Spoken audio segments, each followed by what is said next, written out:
Bam, surprise. But y'all weren't expecting me today, were you? I thought you had to go get an oil change. See? Tricked you.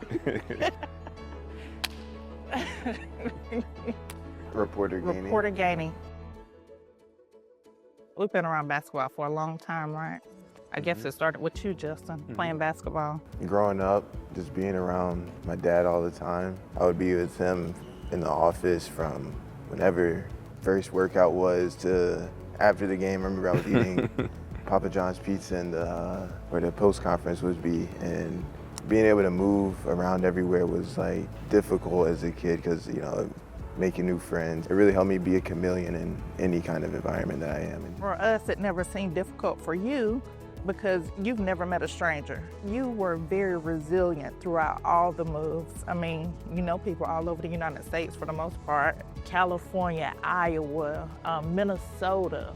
We lived in Wisconsin, New Mexico, Texas. Those are all opportunities that, had we not been on this journey, we wouldn't have had the opportunity to do that. It's been a ride, man. It's been a journey. It's been a lot of different places. I always worried about how you guys would react to it, adjust to it, because of how I grew up and we grew up.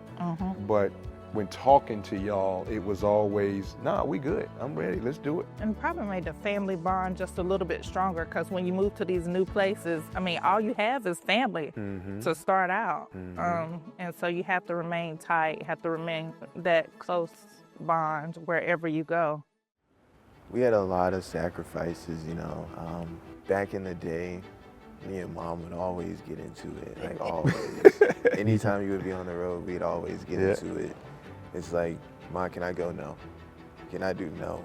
Looking back on it, it just made our connection stronger.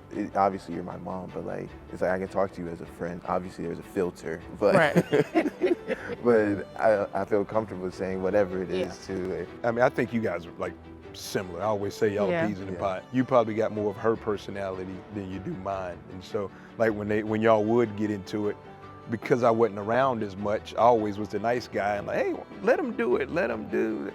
And so for our family, it made it stronger.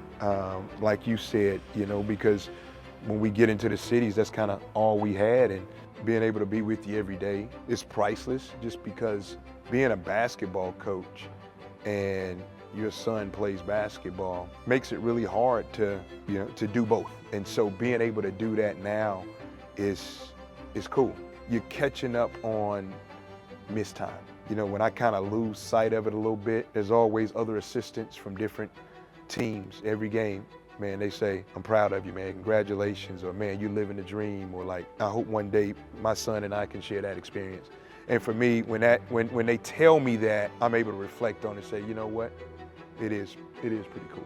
I think when I was at Upstate, you came to two games in 2 years. Yeah. You don't really get that opportunity a lot, and just being able to be here every day, looking back on it, is just amazing. And not everyone really gets to do that, and it's really just a dream come true. Yeah. All you talked about growing up was playing basketball at the next level, and here you are. You're at that next level, and with your dad coaching you. I mean, it just doesn't get much better than that for me. Ties it up, 5.7 to go. Both teams with a timeout. Get it to Gainey. He's been the guy in the second half. Gainey on the drive. Gainey lays it up. And good! They count the bucket. They'll go and look at it again. Back in the day, whenever, you know, his coaching career, he never celebrated when anything happened. And when the buzzer go off, he just go right and shake hands, like never would celebrate. But like in the Illinois game, you kept your cool for a little bit, and then you got up. You never even think to get into dad mode in the games. And when it went through, I was coach mode. And then, you know, after that, it turned into dad mode. It was like, man, it was, you know, it was cool. I wanted to run down and hug you and jump up and down. I had to catch myself. It made it extra special. It did. I'd say it's been great, a great past 2 years, just having everybody here together, and then just being able to experience the two of you on the court, doing what you love together. It was an emotional 2 years for me, I would say. I had to do a lot of kind of self-reflecting, I think, to, okay, I got to be able to separate dad from coach. And that was a process. It's been a great past 2 years. You know, I wish I could have spent all 4 here, but the journey had its own path. And the best part would be just being able to be 15 minutes from the house, you know, going to see Jason's games, basketball games, Jackson's baseball, basketball, football, soccer, whatever he's playing, you know, just being able to be so close to see them play. Growing up, he was always at my high school games, so being able to see him play high school basketball is awesome. This has been the best stop on the journey. Like, I never would have thought that I'd be coaching Jordan in college. Like, had no earthly idea that that it would happen. Look up, and it's amazing. No sacrifices. That's all we get to. Yep. We get to do this together. We get to move around the United States together as a unit and build our bond. Maybe that should be our motto. We get to. What you say? No sacrifices. We get to.